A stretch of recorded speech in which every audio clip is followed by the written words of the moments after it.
እምቢኝ ለብሔር እልቂት በትግራይ ከተሞች የተጀመረው ህዝባዊ ንቅናቄና የህወሓት አዲስ ወታደራዊ ዝግጅት። የጦርነት ደመና ወደ ግጭት እየተቃረብን ነው የሚለው የፕሮፌሰር ጌታቸው አሰፋ አስደንጋጭ ትንታኔ። ሚስጥራዊው ግንኙነት ዶክተር ደብረጽዮን ገብረ ሚካኤል ከፕሬዝዳንት ኢሳያስ አፈወርቂ ጋር በሚስጥር ተገናኝተዋል። የጥምረት አሰላለፍ ህወሓት፣ ፋኖና ኦነግ ጦር ብልጽግና መንግስት ላይ ግንባር እየፈጠሩ ነው። የፕሪቶሪያው ስምምነት አደጋ ላይ የበጀት የነዳጅና የመድኃኒት ክልከላዎች የፈጠሩት የፖለቲካ ፍጥጫ። ሰላም የኢትዮ አድማስ ቤተሰቦች እንደምን አላችሁ? ዛሬ በኢትዮጵያ ወቅታዊ ፖለቲካዊ ሁኔታዎች በተለይም በትግራይ ክልል እየታዩ ባሉ አዳዲስ ውጥረቶችና በአጠቃላይ በሀገሪቱ ባለው የፖለቲካ ሽኩቻ ዙሪያ ያዘጋጀነውን ጥንቅቅ ያለ ዘገባ ይዘን ቀርበናል። እስከ መጨረሻው አብራችሁን ቆዩ።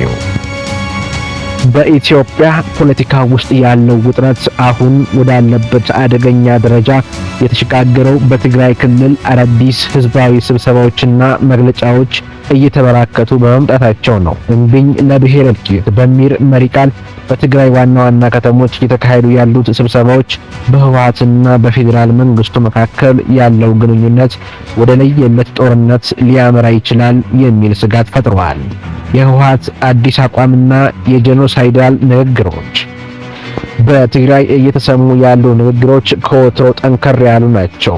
ፕሮፌሰር ጌታቸው አሰፋ እንደተናገሩት የህወሓት አመራሮች በጄኖሳይዳል ስርዓት መቃብር ላይ የሚለውን ሐረግ መጠቀማቸው ቀደም ሲል በነበረው ጦርነት ልጆቻቸውን ያጡ ቤተሰቦች የቀሩትንም ልጆቻቸውን ለጦርነት እንዲያቀርቡ የሚያሳምንና የሚገፋፋ ፕሮፓጋንዳ ነው። ይህ ንግግር በክልሉ ውስጥ ያለውን ስነ ልቦና ለጦርነት እያዘጋጀ መሆኑን ያመለክታል። በተቃራኒው ደግሞ ከአዲግራት ዩኒቨርሲቲው አቶ አብርሃ ተክሉ እንደሚሰማው ከሆነ እነዚህ መድረኮች በትግራይና በኢትዮጵያ ያለውን ወቅታዊ ሁኔታ ለማስረዳትና ለወደፊት የፖለቲካ ወታደራዊ እርምጃዎች ለመዘጋጀት የታለሙ አካታች ስብሰባዎች ናቸው። የሚስጥራዊ ግንኙነቶችና የጥምረት ጥያቄዎች ስንመለከት ደግሞ የቀድሞው የትግራይ ጊዜያዊ አስተዳደር ፕሬዝዳንት አቶ ጌታቸው ረዳ እንደጠቆሙት ዶክተር ደብረጽዮን ከኤርትራው ፕሬዝዳንት ኢሳያስ አፈወርቂ ጋር በሚስጥር ተገናኝተዋል። ይህ መረጃ የኢትዮጵያ ፖለቲካ አዲስ አሰላለፍ እየያዘ መሆኑን ያሳያል።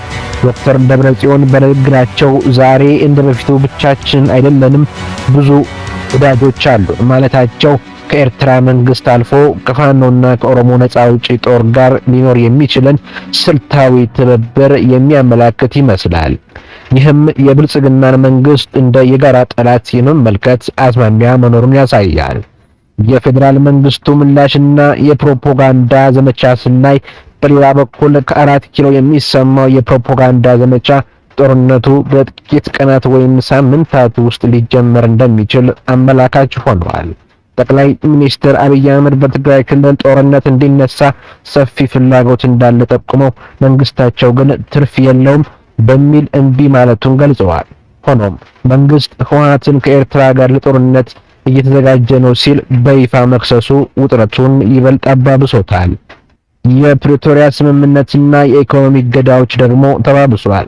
ህወሓት የፌዴራል መንግስቱ የፕሪቶሪያን ስምምነት ጥሷል በሚል የሚያቀርበው ክስ ሌላው የግጭት መንስኤ ነው።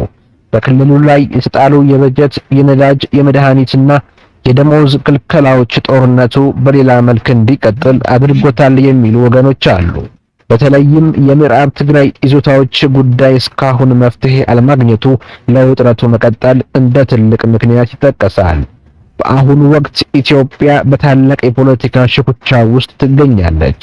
በአንድ በኩል በክልሎች መካከል ያለው የድንበርና የማንነት ጥያቄ፣ በሌላ በኩል ደግሞ የፌዴራል መንግስቱ አዝማሚያ ሀገሪቱን ወደ ከፋ ቀውስ እየከፋት ነው። የአሜሪካ አምባሳደር ኤርቪን ማሲንጋ በመቀለ የሚያደርጉት ጉብኝት እንደ አንድ የሰላም ተስፋ ቢታይም ህወሓት ግን ይህንን እንደ ጥንካሬ ማሳያና የቀድሞ ምክር ቤታችንን እንድንመልስ አድርገናል በሚል ለፕሮፓጋንዳ እየተጠቀመበት መሆኑ ተገልጿል።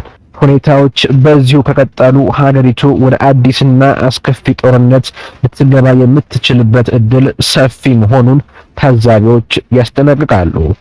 አስተያየታችሁን በኮሜንት መስጫው ላይ አስፍሩልን። ለቻናላችን አዲስ የሆናችሁ ሰብስክራይብ በማድረግና የደውል ምልክቷን በመጫን ቤተሰብ ይሁኑ። ዜናው ለሌሎች እንዲደርስ ላይክ እና ሼር ማድረጋችሁን አትርሱ። ሰላም